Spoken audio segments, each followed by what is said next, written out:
जय माता दी। Today we are going to talk about lake poets. Lake poets कौन से पोइट्स को कहा जाता था? ये एक ग्रुप ऑफ इंग्लिश पोइट्स था जो कि लेक डिस्ट्रिक्ट में रहते थे, इंग्लैंड के, जो कि यूनाइटेड किंगडम में है। ये जो टाइम था, ये 19th सेंचुरी के टाइम पे, दैट मीन्स कि ये जो थे लेक पोइट्स, ये कोई सिंगल स्कूल को या कोई लिटरेरी प्रैक्टिस को फॉलो नहीं करते थे।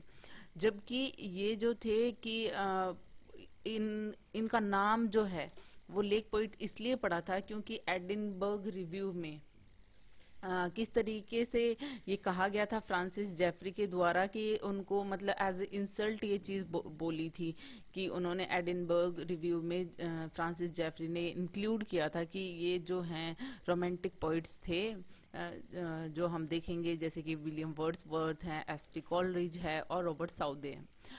इनमें जो है ये तो बिलोंग तो करते थे ये रोमांटिक स्कूल से, लेकिन ये एडिनबर्ग रिव्यू में इनको इंक्लूड किया गया। फ्रांसिस जेफरी ने उनको कहा लेक पॉइंट्स।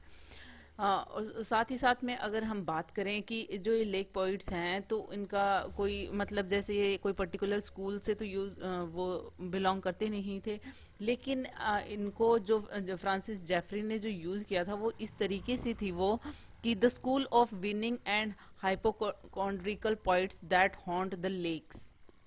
दैट मीन्स इसका मतलब ये है कि उन्होंने इस तरीके से इस वर्ड को यूज किया था फ्रांसिस जेफरी ने कि एकदम अपमानजनक, कहते हैं उस तरीके से इनको लेक पॉइंट कहा था। उन्होंने ये कहा था कि ये झीलों को परेशान, लेक्स को परेशान करने वाले हाइपोकॉन्ड्रियकल पॉइंट्स हैं। यहाँ पे जो है जो इम्पोर्टेंट जो हमारे पॉइंट्स हैं इनका नाम किस तरीके से पड़ा वो आप देख सकते हैं। साथ ही साथ में अगर हम इनकी पर्टिकुलरली बात करें कि ये जो पोइट्स थे ये किस तरीके से लिखते थे, तो लेक पोइट्स की जो कैरेक्टरिस्टिक्स थी वो कुछ इस तरीके से थी कि ये नेचर पे, जैसे कि हमें रोमांटिक पोइट्स का भी पता है, विलियम वर्ड्सवर्थ किस तरीके की पॉम्स लिखते थे। दैट मीन्स कि ये नेचर पे फोकस करते थे, ये नेचर पे पॉम्स लिखते थे। जैसे कि उनकी है डेफोडिल्स, जिसको I wander lonely as a cloud भी कहा जाता है। उनकी जो फर्स्ट लाइन है उसको एज ए टाइटल यूज किया जाता है। तो उसमें आपने देखा होगा वो बहुत ही फेमस पोम है उनकी।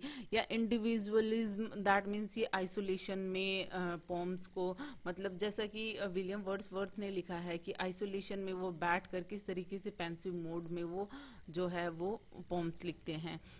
आइसोलेशन में जो उन्होंने टाइम बिताया, क्या उन्होंने ऑब्जर्व किया, उस चीज़ों को लिखते थे। साथ ही साथ में वो उनकी लैंग्वेज जो होती थी वो काफ़ी सिंपल होती थी। दैट मीन्स कि वो कोई भी रीडर के लिए एसेसिबल होती थी, क्योंकि जितनी ज़्यादा सिंपल लैंग्वेज करेंगे उतना ही रीडर्स को चीज़ों को ज़्यादा समझने में आसानी होगी। ये उनकी कुछ कैरेक्टरिस्टिक्स थी। और लेक पोइट्स की हम बात करें तो जैसा कि मैंने बताया मेनली तो William Wordsworth, Samuel Taylor Coleridge and Robert Southey हैं। लेकिन अगर हम बात करें कि सेकेंड जनरेशन भी कहा जाता है और ये भी लेक पोइट्स में कंसीडर होते हैं, जो कि रोमांटिक मोमेंट का पार्ट था। Charles Lamb, Mary Lamb, Charles Lloyd and Thomas De Quincey. अगर हम इनके वर्क्स की बात करें तो किस तरीके के वर्क्स जो थे वो, जैसा कि मैंने बताया वर्ड्सवर्थ जो थे वो उनकी, अगर हम पोम की बात करें तो I wandered lonely as the cloud, ये जिसको डेफोडिल्स में आप पढ़ते हो, तो ये जो पोम है उनकी काफ़ी फेमस है। The prelude.